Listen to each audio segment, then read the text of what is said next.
नमस्कार, मी वृषाली पाटील बातमीपत्रात आपलं स्वागत करते। सुरुवात करूया पहिल्या महत्त्वाच्या बातमीने। राज्यातील अनेक जिल्ह्यात सलग तिसऱ्या दिवशी अवकाळी पाऊस झालाय। बुलढाणा, जालना, लातूर, बीड या जिल्ह्यांमध्ये अवकाळी पाऊस झालाय। वर्धा, नागपूर, वाशिम, अकोला आणि हिंगोली या जिल्ह्यातही अवकाळीमुळे नुकसान झाले। अवकाळी पावसाने शेतीचं प्रचंड नुकसान झालंय। राज्यात बळीराजा त्यामुळे संकटात आहे। छत्रपती संभाजीनगरच्या सिल्लोड तालुक्यात तुफान गारपीट झाली।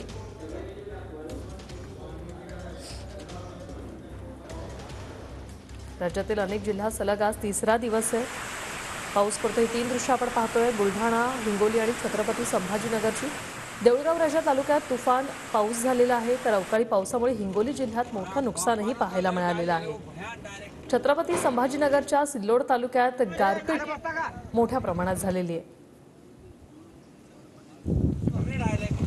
तर वाशिम, अकोला आणि वर्धा या जिल्ह्यातली ही तीन दृश्य। वाशिममध्ये अवकाळीमुळे ज्वारी पिकाचं नुकसान झालंय, तर अकोल्यातील अकोटमध्ये केळी पिकाचं मोठं नुकसान झालंय। वर्धा जिल्ह्यात अवकाळी पावसामुळे मोठं नुकसान झालंय। तर जालना, बीड आणि लातूर ही तीन दृश्य आपण पाहतोय।